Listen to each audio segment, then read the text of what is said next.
चलिए प्रश्न नंबर 19 हम नहीं लिख रहे, थोड़ा लंबा है, पेपर में आप लोगों के उसमें दिया होगा।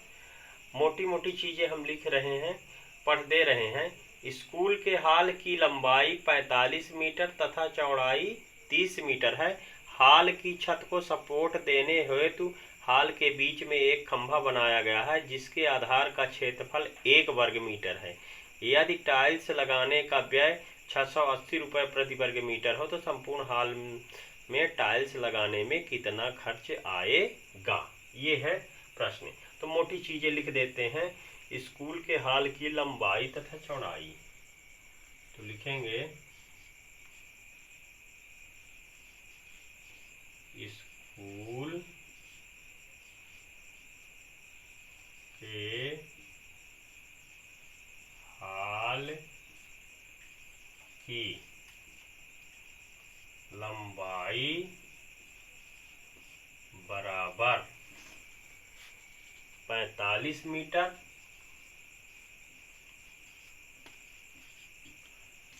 और चौड़ाई बराबर 30 मीटर। ये तो क्लियर हो गया। अब कहता है कि हॉल के छत में आधार एक खंभा बनाया गया है, तो खंभे के आधार का क्षेत्रफल, तो लिखेंगे, इसको भी नोट कर लेते हैं। खंभे के आधार का क्षेत्रफल बराबर 1 वर्ग मीटर। ठीक, तो सबसे पहले स्कूल के हॉल का क्षेत्रफल निकाल लेंगे। फिर इसके बाद ये जो खंभा है, तो जहाँ खंभा खड़ा रहेगा वहाँ पे टाइल्स लगाना नहीं, तो खंभे के क्षेत्रफल को हम घटा देंगे। तो चलते हैं, स्कूल के हॉल का क्षेत्रफल बराबर लंबाई गुणे चौड़ाई। तो लंबाई है 45 गुणे 30 बराबर 0, 3 5 15 85 लेख 3 चौक 12 1 13 वर्ग मीटर। ये हो गया। अब क्या कहता है, तो इसके पूरे क्षेत्रफल में, क्योंकि अब टाइल्स लगाना तो खंभा जहां है तो खंभे वाले क्षेत्र को घटा देंगे।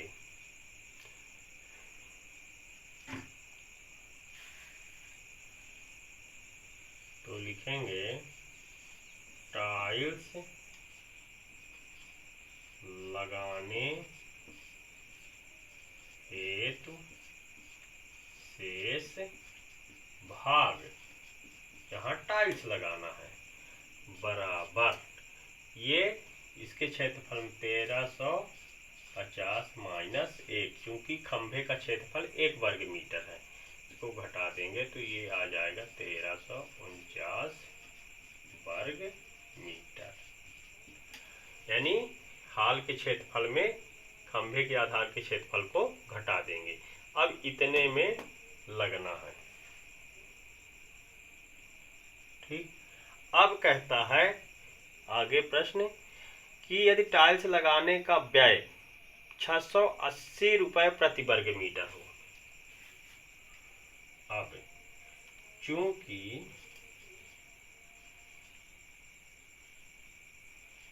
एक प्रति वर्ग मीटर का मतलब होता है एक वर्ग मीटर में टाइल्स लगाने का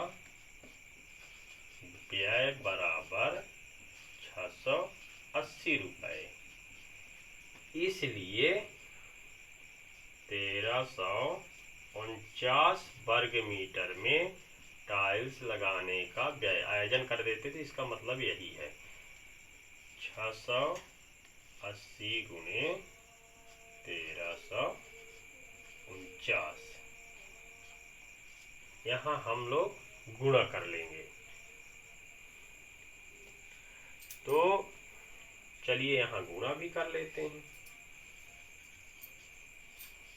49, ऐसे गुणा करने के लिए एक जीरो इसमें सीधे बढ़ा दें और 68 का गुणा कर लेते हैं। चलिए 8 शून्य शून्य, 8 9 72 की 2 हासिल 7, 8 चौक 32, 32 7 39 की 9 हासिल 3, 8 3 24, 24 3 27 की 7 हासिल 2, 8 1 कम 8, 8 2 10।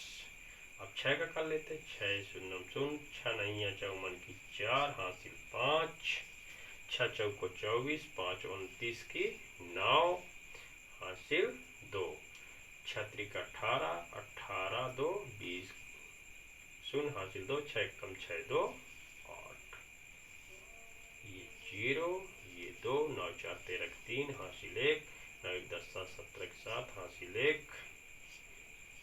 ये अब ये देखते हैं आ गया 91 नए 73 20 रुपये, 9,17,320। अब ऑप्शन में हम देखते हैं कि ये कौन सा है। तो यहाँ से देखते हैं कि जो ऑप्शन दिया हुआ है ए ऑप्शन अपना सही है। तो इस क्वेश्चन 19 का ऑप्शन नंबर ए सही होगा। तो चलिए आगे देखते हैं अगला क्वेश्चन।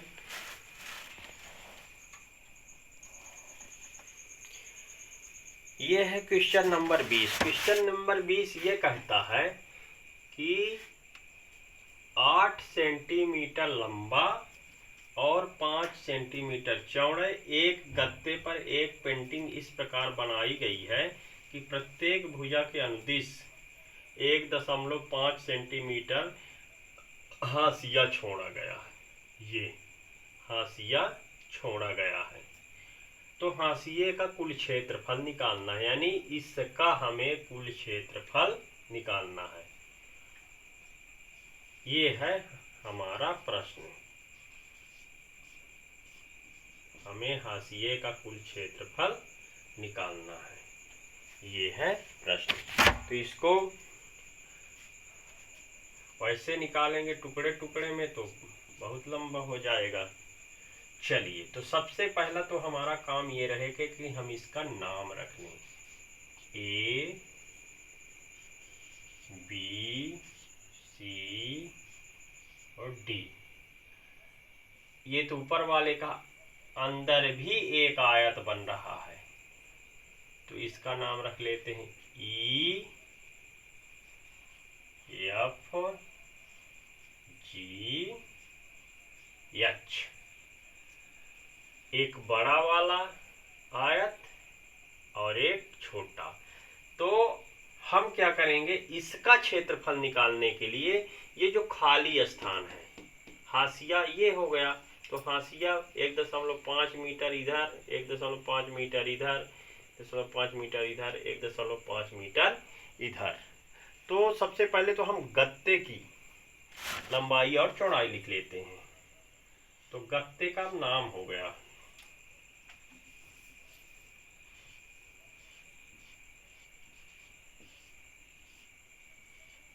गत्ते या गत्ता। गत्ता A B C D, A B C D, ये पूरा गत्ता होगा। ए बी सी डी की लंबाई बराबर 8 सेंटीमीटर और चौड़ाई बराबर 5 सेंटीमीटर। ये तो गत्ते। तो गत्ते का क्षेत्रफल पहले निकाल लेते हैं। गत्ते ए बी सी डी का क्षेत्रफल बराबर लंबाई गुणे चौड़ाई। सूत्र तो याद ही है, लंबाई गुणे चौड़ाई। तो 8 गुणे 5 बराबर 40 वर्ग सेंटीमीटर। ये तो हो गया पूरे गत्ते का।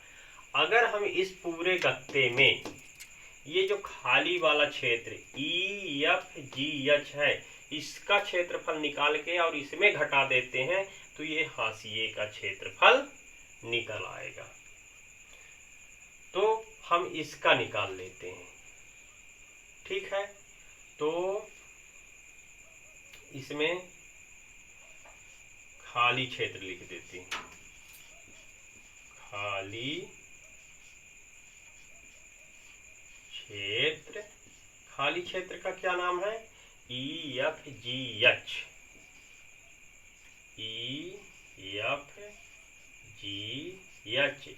अब इसकी भी लंबाई हमको लेना पड़ेगा, लंबाई और चौड़ाई, तब तो क्षेत्रफल निकालेंगे। तो ध्यान दीजिए, ये यहाँ, तो यहाँ से यहाँ तक 1.5 मीटर है, यहाँ से यहाँ तक 1.5 मीटर।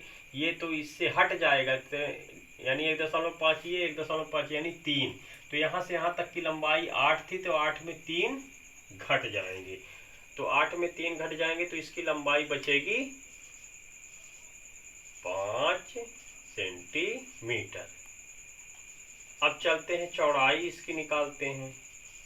तो चौड़ाई लेते हैं, तो यहाँ से यहाँ तक की चौड़ाई थी टोटल 5। देखिए यहाँ से यहाँ तक 5 है, तो चौड़ाई में भी 1.5 इधर घट गया, 1.5 इधर, यानी 3 सेंटीमीटर, 3 सेंटीमीटर इसमें घट जाएगा। तो चौड़ाई इसकी कितनी बचेगी? 2 सेंटीमीटर। ये बात क्लियर हुई। अब इसका क्षेत्रफल निकाल लेते हैं। तो इसका लिख देते हैं, खाली क्षेत्र या पेंटिंग का क्षेत्र, जो भी लिखना हो, क्योंकि यहाँ पेंटिंग करना है। तो अभी हमको तो खाली दिख रहा, तो खाली लिखेंगे। क्षेत्रफल बराबर, सीधे सूत्र नहीं लिखते हैं, 5 गुणे 2 बराबर 10 वर्ग सेंटीमीटर। अब ये इसका क्षेत्र निकल आया, तो हम क्या करेंगे, ये गत्ते के क्षेत्रफल में इसके खाली क्षेत्र को घटा देंगे, तो हाशिया का क्षेत्रफल निकल आएगा। तो लिखेंगे हाशिए का क्षेत्रफल बराबर गत्ते का क्षेत्रफल माइनस खाली क्षेत्र का क्षेत्रफल। तो गत्ते का हमने कितना निकाला है? 40 माइनस 10 बराबर हाशिए का क्षेत्रफल आ गया 30 वर्ग सेंटीमीटर। ये था इसका आंसर। इस तरह के सवालों में ऐसे ही करते हैं। तो ये इसको हमने निकाल लिया। तो अब अगली प्रश्न को देखने के लिए हमारा नेक्स्ट वीडियो देखिए, लाइक करिए, शेयर करिए, सब्सक्राइब जरूर करिए। धन्यवाद।